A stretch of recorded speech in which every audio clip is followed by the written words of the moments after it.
Well, hi, everybody. I am at Sierra Nevada in Asheville, North Carolina, with none other than Ron Pattinson. And I'm really looking forward to that. But before we get in the interview, listen, I am always trying to improve my videos.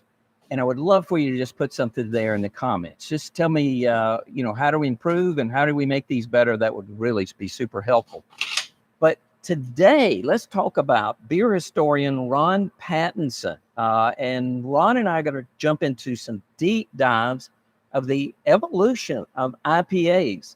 And Ron is an expert in this area. We're going to be tasting 5 iconic brews from the iconic Orval all the way up through NA beers. And I think it's going to be a great adventure. So, and Ron's going to give us at the end kind of his forecast, what he thinks about the IPA. So I think that's going to be great. So welcome, Ron. This is awesome. I'm so glad to be with you on the same continent. Seems like we do everything online most of the time. Yeah, well, it's what happens when you live in different continents. Well, I'm so glad you're here. But listen, what do you think about, we're starting with the Orval. Does that make good sense? Yeah, that makes good sense because that's most like a 19th century IPA. All right. What about it makes it, as I understand, the recipe goes back to 1931.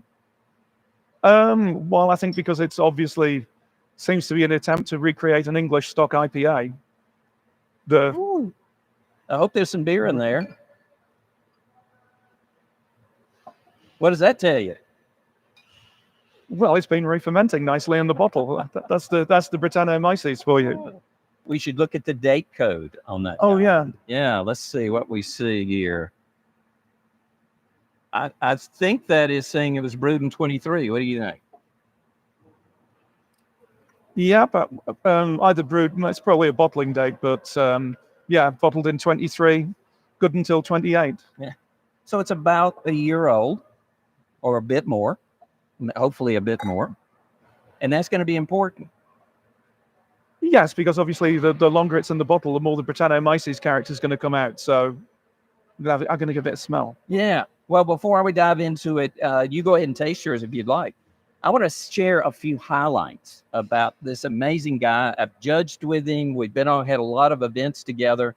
Ron Pattinson is a renowned historian and author. He's known for his detailed writings and books on historical brewing techniques and recipes. He runs the popular blog Shut Up About Barclay Perkins, and he explores the history of various beers and styles and brewing practices. It's a great place to get historical recipes, and Ron goes right back to the source. So speaking of going to the source, I mean, we have something here that, what do you think represents a beer? And we said the recipe goes back to 1931, but do you think its origins are somewhat older than that? Yes, and it's trying to, at least as far as I'm concerned, it's trying to imitate the original style of IPA, which was stock beers aged with Brettanomyces, which would have been extremely dry, and also the use of Goldings hops, especially the use of Goldings as dry hops, is very reminiscent of the practices of Burton brewers in the 19th century. And so Goldings is an English hop? Yes, Goldings are the classic English hop, the quality hop, mostly grown in Kent, particularly East Kent. Okay. And were always the most highly valued hops of UK brewers, so they tended to put them in their most expensive beers, and especially hop-accented beers like pale ales and IPAs. And also for dry hopping, it was very favored because people liked the flavor of it. So the officers in India that were getting this beer that were 2 years old, this is similar to what they would have? Yes, probably more so if you left it another 6 months to 12 months. Yeah, I got you. But cheers. Well, cheers, yes. Got to try this.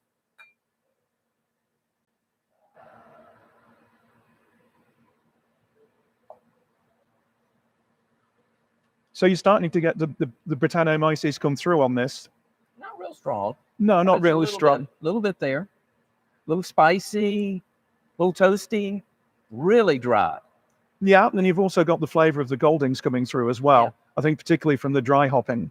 Actually, a little more bitter than I expected. Yeah, it is quite a bitter beer. I mean, it's a hop-orientated beer. But it's not unpleasant, but I guess I expected a little less. Okay, well... Yeah. But would that attenuate over time, or do you think it had a 5-year shelf life? You think in 5 years the bitterness would be the same? That's hard to say because the weird thing is that when you're bottle conditioning, it's also to do with what's happening to the sugars, which sugars are being broken down by the Brettanomyces. So you can have the weird effect of the sweetness levels going up and down during a secondary bottle fermentation, especially when Brettanomyces is involved, which is slowly eating away at the complex sugars, breaking them down into other sugars, which will have different levels of sweetness. You know, I'm not getting any of the leather or horse blanket. I'm mostly getting a little fruit off of it. Maybe a tiny bit, a little funkiness. There's a little bit of funkiness in there. Yeah, it's mostly spicy. Well, I like that. So this is a good starting point as we go forward, because we're going to move forward, 150 years when we look at the next one? Yeah, well, and as you'll say, there's been quite a lot of development over 150 years. Well, was it? I mean, that's really my question. So even though we're comparing a 1980s beer to a we know the recipe goes back to 1931, so almost 100 years for the recipe. You think it's representative at least another 50 years? Yes, it seems to me it's a Belgian attempt to produce a classic English stock IPA. Okay. So that's going back, well, at least another 50 years, possibly another 100 years. So when we jump forward, how many times did this change? May I pour this for you? Oh, yes, thank you. How much did you think this changed before Ken Grossman brewed this beer the first time? Well, if you're looking at the changes in UK pale ales, then the big changes are drops in strength and changes in the recipe. So whereas a pre-World War II British pale ale was unlikely to have had crystal malt in it, ones after the war certainly did, and I think that's what Ken Grossman was inspired by. It was post-World War II British pale ales, which were quite different in character. So there's no Brettanomyces, they got crystal malt in them. That's about the same color, though. You think that had some crystal malt in it? Orval? No, in the Belgians, it's probably sugar that the color comes from. Yeah. Okay. All right. Well, cheers on this. Oh, cheers.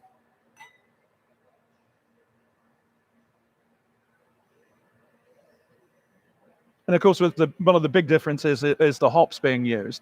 So rather than the very aromatic UK hops, here you've got the more straight out bitter tip flavor of Cascade. But I find it a different bitterness. It's also a little sweeter. Of course, with no bread in there, it's not as dry. Much more piney, citrusy. Yeah, the very typical North American hop flavors. Mm-hmm. But still quite dry. Yeah. So, but not as dry as this guy. No, but then again, there's no Brettanomyces in this one. But it's also 90 years old. Yeah. So, what do you think? What was it about this beer that seemed? And I know what just this beer, but this beer really kind of was iconic, at least for the 80s, and still is now 45 years later. What do you think it is about that made this such a shock or made it stand out to really the world? Well, it's because it's very different from, certainly in the US, it's very different from the other beers being made at the time.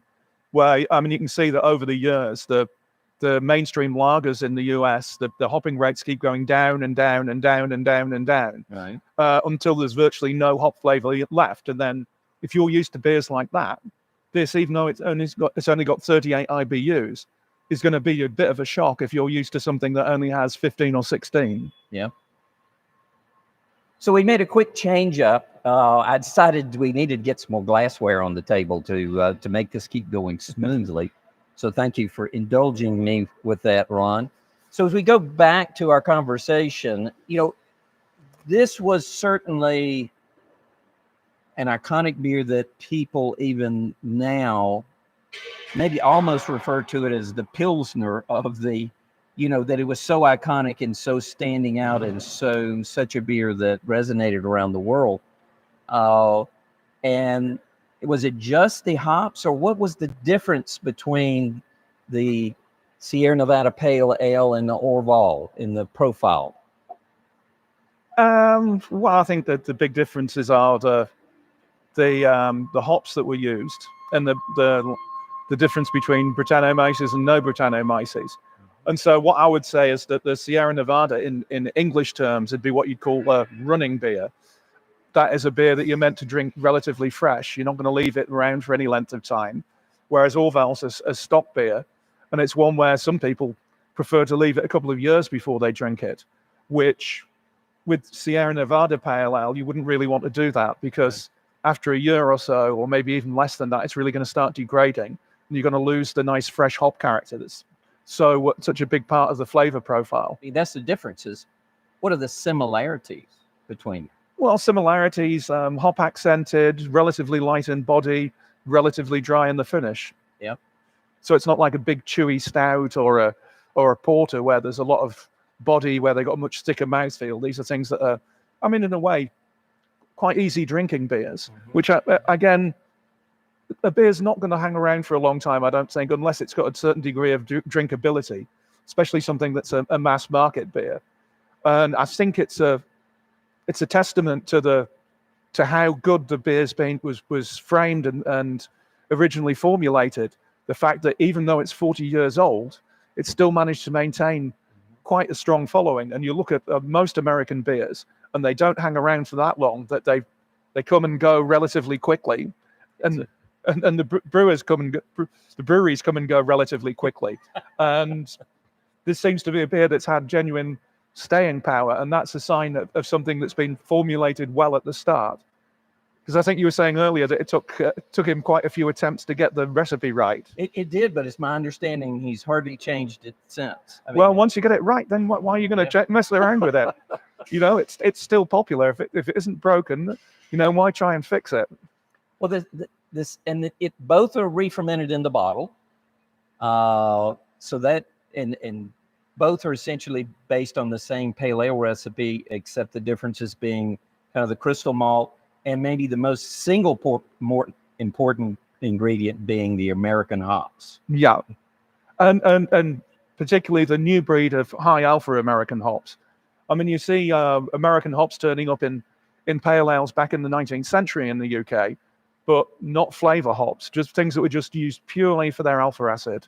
Where the brewers didn't like the flavor, so they'd throw them all in at the start of the boil, so they could get rid of what they called the nasty, blackcurrant leaf flavor, which they always said that Cluster had. Well, I know Ken Grossman told me once, he said, I was trying to create an American flavor. Now, not all Americans, I think, gravitated to it at first, but eventually, as we all know, it has become one of the most popular beers in the world. How did people in the UK react to this American hop in the 80s? I think people are intrigued by the new flavors that you could get from it, and so you see people starting to experiment with using cascades. I think relatively early on, also back in the 1980s, because it offered something different from the English hops that people were used to, and so it offered the chance to get a different flavor profile, and yeah, so I mean, there's always been it's interesting if you look historically, there's always been a back and forth between English and American brewing, and you see both influencing each other backwards and forwards over the centuries. And I think this is an example of a more recent influence coming eastwards across the Atlantic. Well, we've laughed several times about not wanting to drink your father's beer, and I don't know that wasn't one of the aspects that really drew people to such a different beer in the 80s, because it was quite different than the primarily light lagers that were all around. But as we move forward, eventually we had another generation behind that, and this gets back to the drinkability question, but may I pour you a Torpedo Extra? Now, the Torpedo Extra was kind of the beginnings of yet another phase of the IPA, wasn't it? Yeah, so this is when people start indulging in what was called the IBU wars, where people are trying to make ever more bitter beers. I mean, sometimes I think only theoretically more bitter beers, because I think a lot of the IBUs that were listed on labels are a bit of a fantasy, and they were purely calculated ones. But So do you not expect this to be more bitter? yes, I expect this to be more bitter. Cheers. Cheers.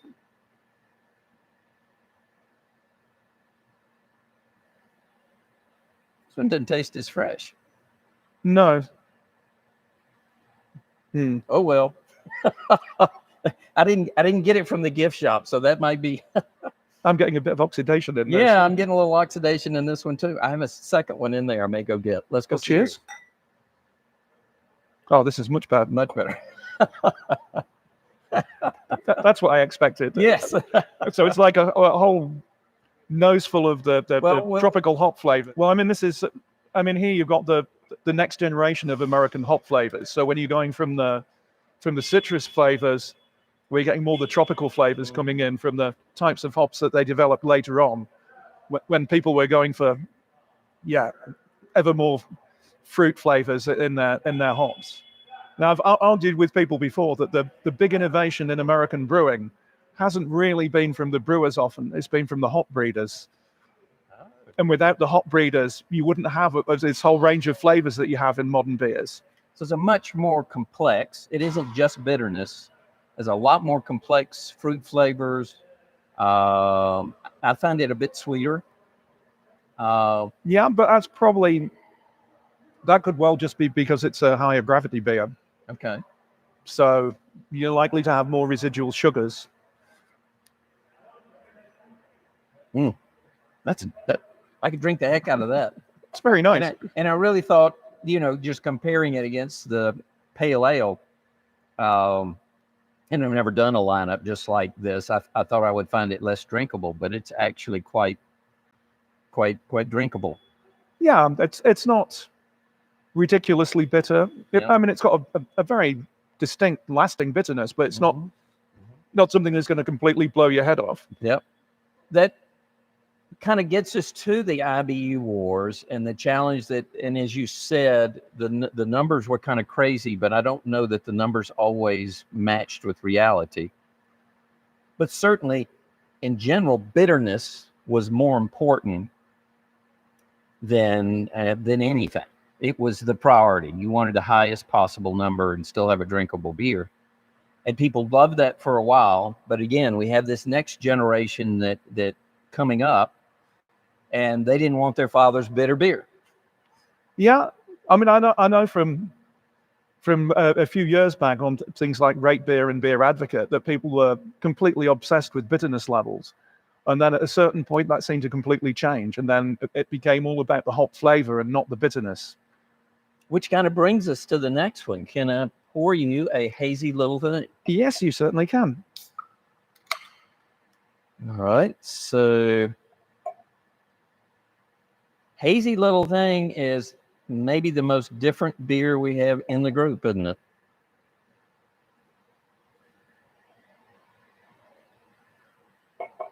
I mean, here I'm getting lots of fruit flavors, but something almost vegetal, which I suspect might be just from the very, very large amount of hops that just adding a lot of vegetable matter because you've got such a high quantity of hops. Mm-hmm.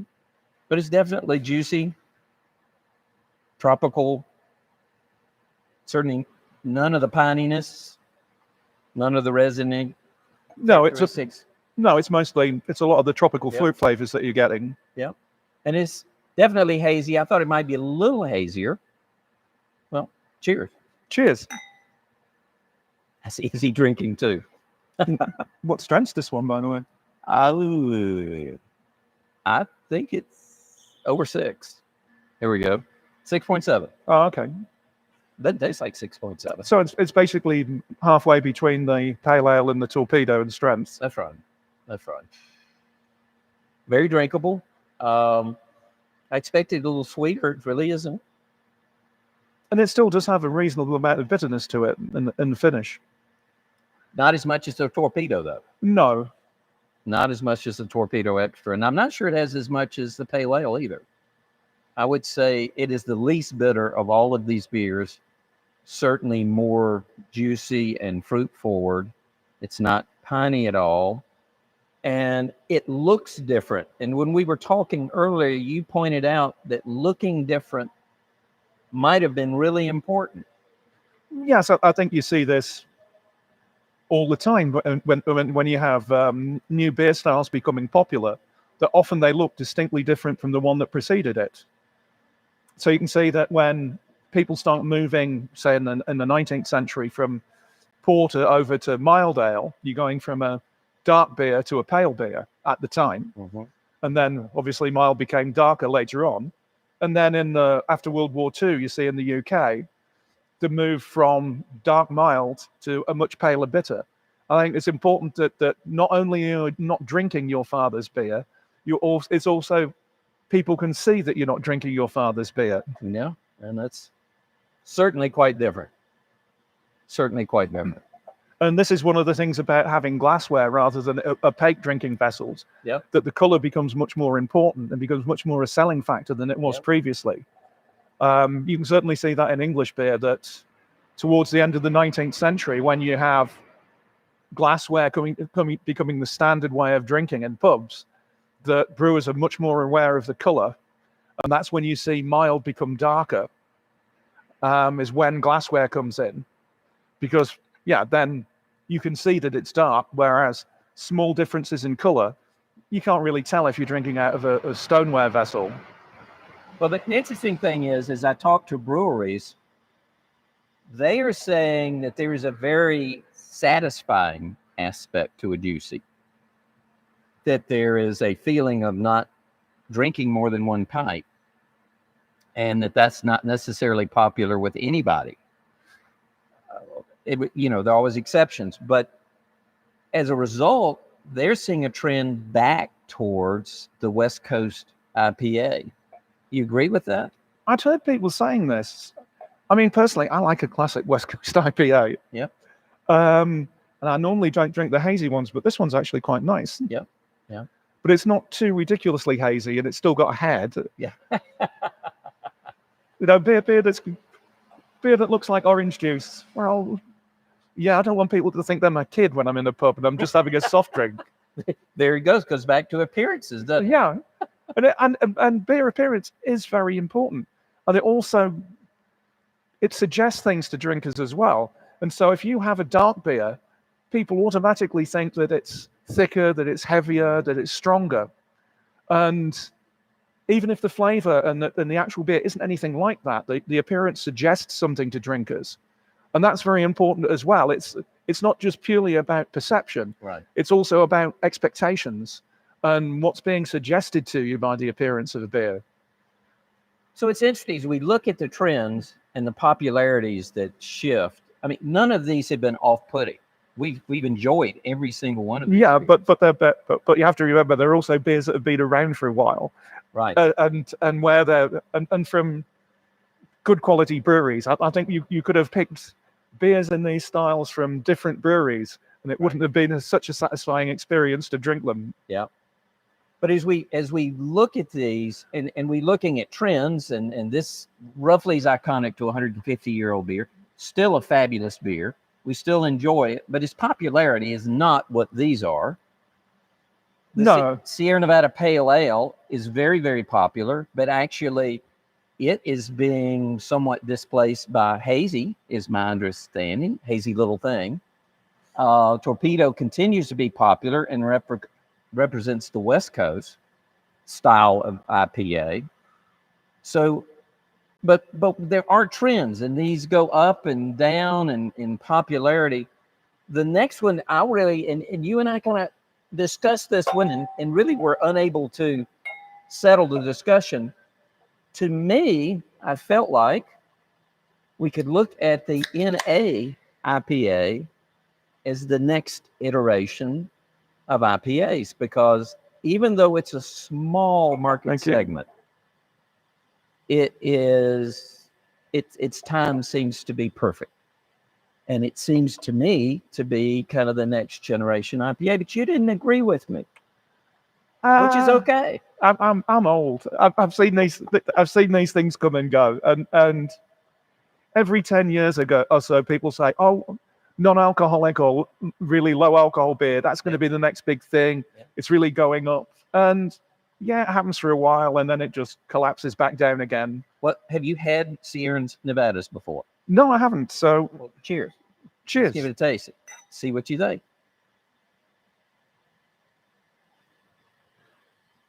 See, I don't know how they make this, whether they take the alcohol out, but this smells a bit warty to me.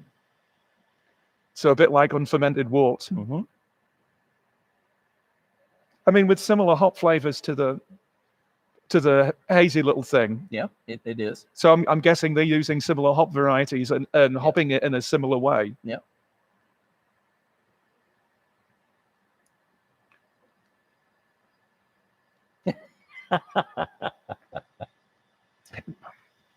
It smells nice, but in the mouth there's just nothing there. Mm-hmm. Mm-hmm. It's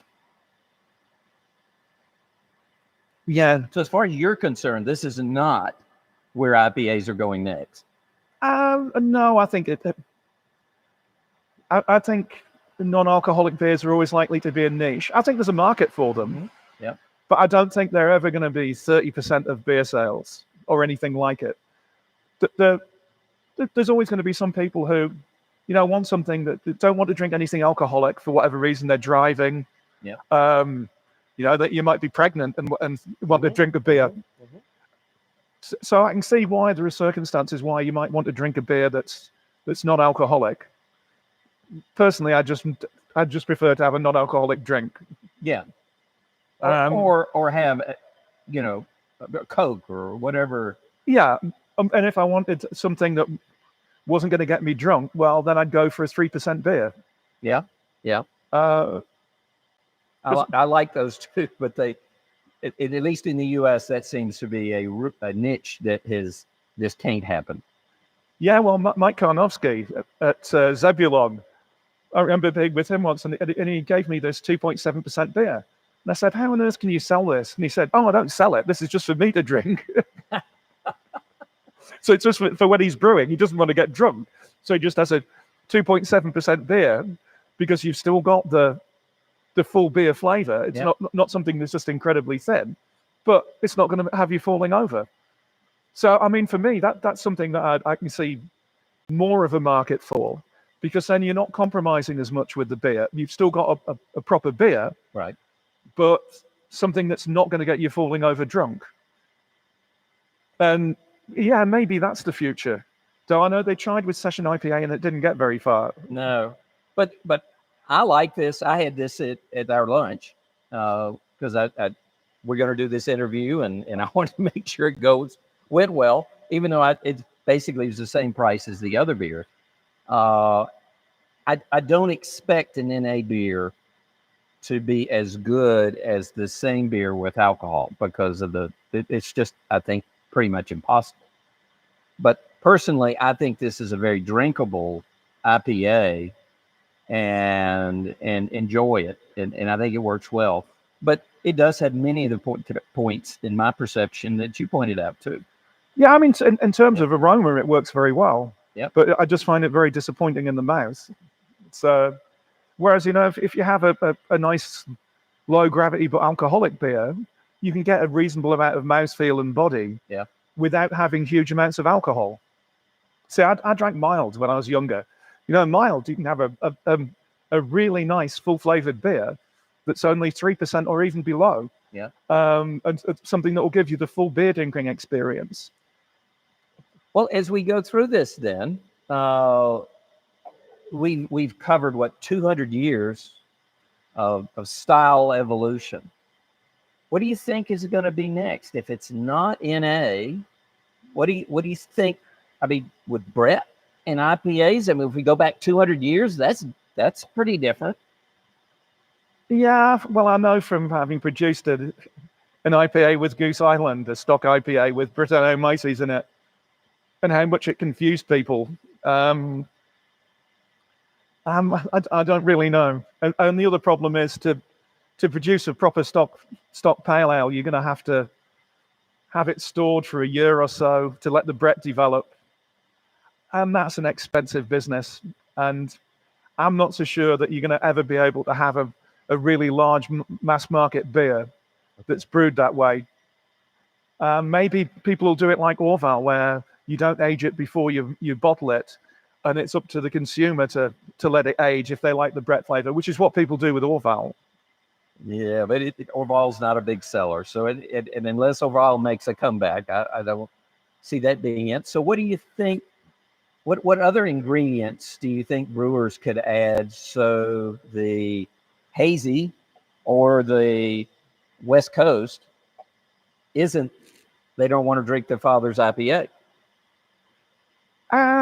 Yeah. Well, of course, one of the possibilities is IPA just goes completely out of fashion, and they stop calling beers IPA. Even after 200 years, do you think IPA could disappear? Yeah, loads of other beer styles have. Yeah. Porter disappeared in Britain. Yeah. And that had a much longer run. That had over 200 years. You had that going from 1720 to 1940, and it just disappeared without trace eventually. You have brown ale that, modern brown ale only appears in 1900, only brewed to any extent in 1930, and by 1980 it pretty much disappeared. Whoa. So, yeah, beer styles can have very short runs. IPA's done well. Yeah. But not better than porter. Not yet. Not yet. Do you? What's your hunch? Do you think IPA will continue, or do you think it could tail off like porter did? I think it's getting towards the end of its run, personally. You think hazy might do it in? Well, and maybe I'm not as imaginative as brewers, but I can't say that there's many other places for it to go, because we've already had black IPA and rye IPA and cold IPA. Yeah. All of which sort of made an impact for a while and then disappeared again. I mean, who makes a black IPA nowadays? Hardly anybody. But I actually liked them. I mean, I thought they were, I like dark beers, but I'm unusual in that way. Dark beers just aren't that popular. Well, I mean, it's also the thing about black IPA, people thinking it was something new. I've read a text from, I think, about the 1880s, where someone's talking about the stouts brewed in Burton, and they say, well, these aren't proper stouts. These are just black IPAs. Well, and some American stouts can be exactly that. Yeah, so I mean, to me, black IPA, I had some, and I was thinking, well, what exactly makes this different from a hoppy stout? Yeah. And you think, well, why is it called black IPA? It's because the IPA name sells. So essentially, it's this dead end that brewers may hit, where there's just no new directions to take the style, and therefore it dies out because it just has no legs. It's got nowhere else to go. Yeah, and especially in the modern world where it's very dynamic and styles come and go very quickly. Yeah, who knows what's going to happen? I mean, if I could predict it, I'd make a fortune, because then I'd go and start a brewery brewing what's going to be the next big style. But it's fun to talk about. Well, as we wrap up, we're here at the beautiful Sierra Nevada Brewery. Anything that was particularly memorable? We went on a tour this morning.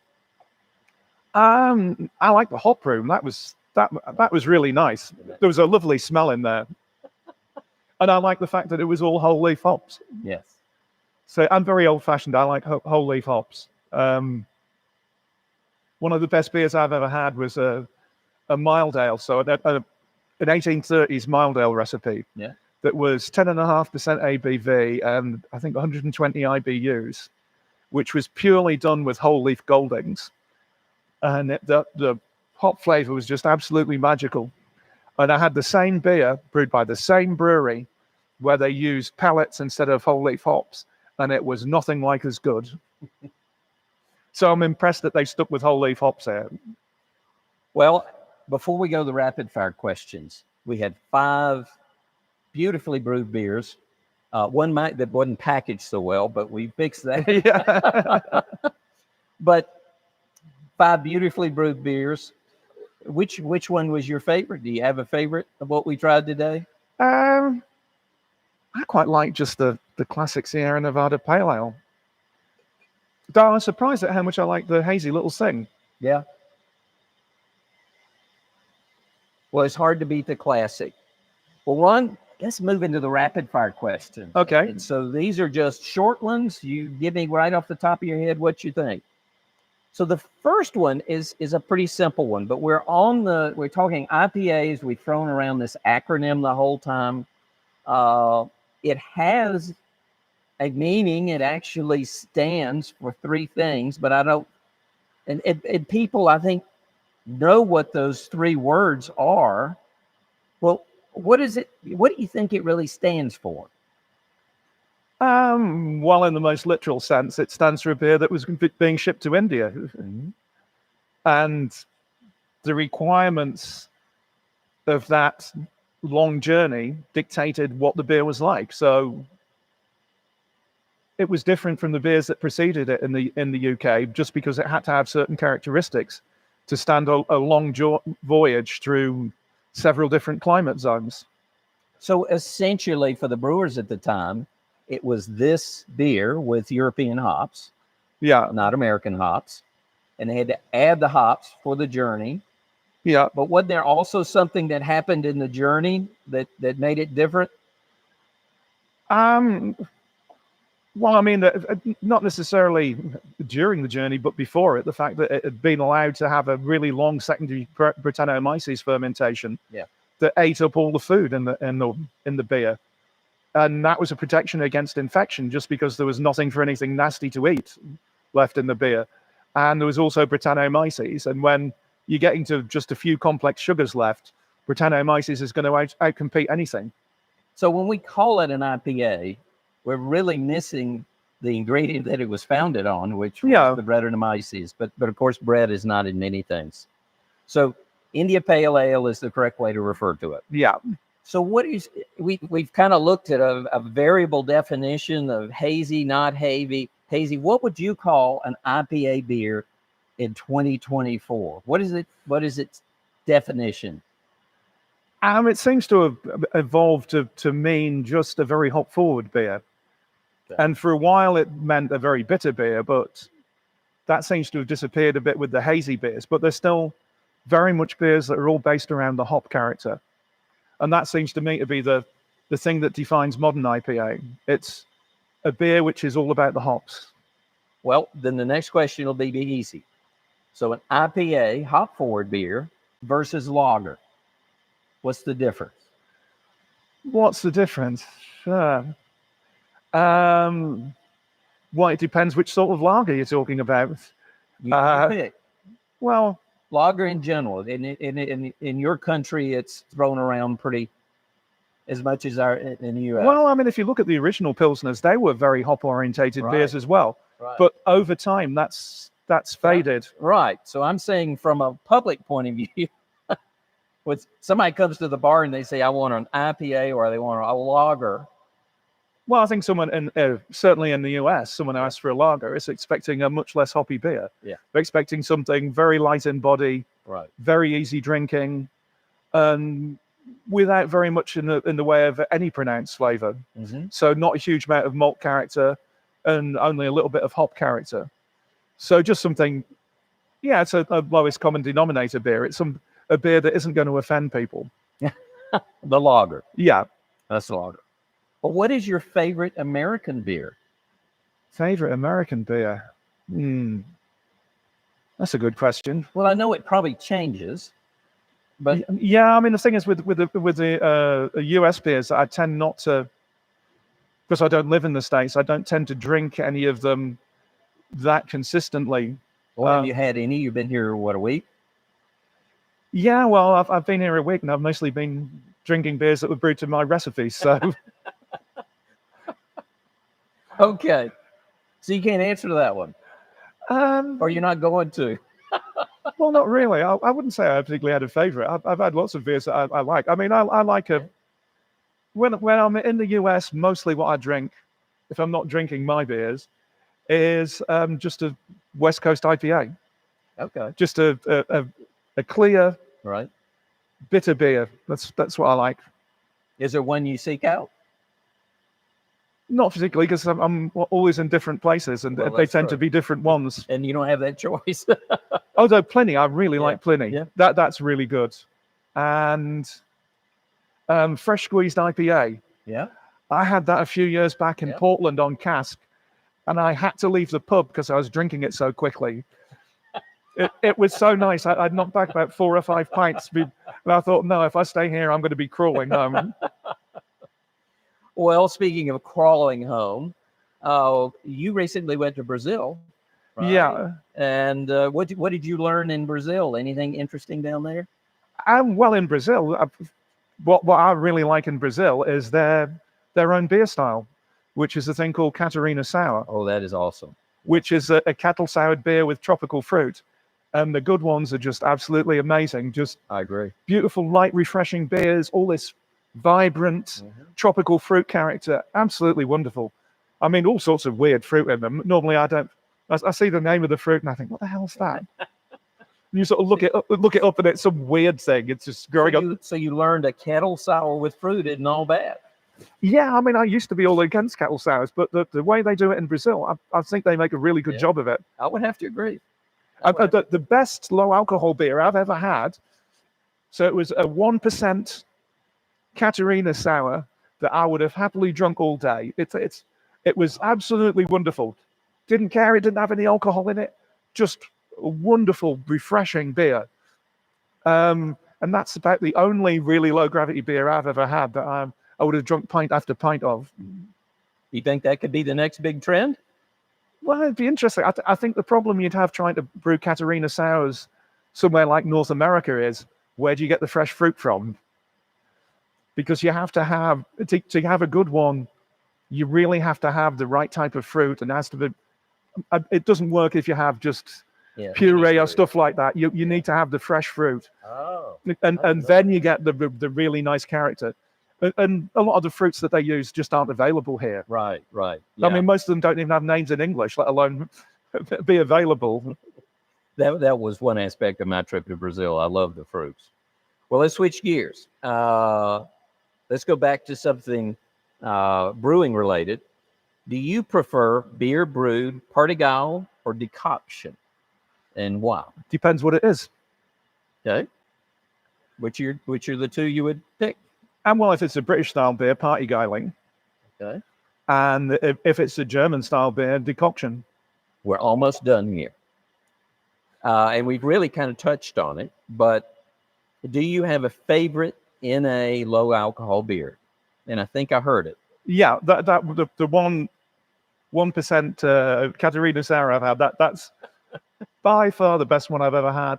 The only other really low alcohol thing I had that was any good was a thing called Harvey's Bonfire Boy, which is a 1.5% sort of brown ale mild, which is pretty nice, which I could probably drink a couple of pints of. Well, Ron, this has been fantastic. I'm going to give you a cheers here with the Torpedo, the West Coast IPA, which really seems to be rising back in popularity. Well, that's good. It means I'll be able to get hold of it more easily. It's been so much fun having you here in the United States and Asheville. I think you've got an event you're going to tonight. You got another event tomorrow? No, not tomorrow, Sunday. And what is your latest book, and how can people get a hold of it?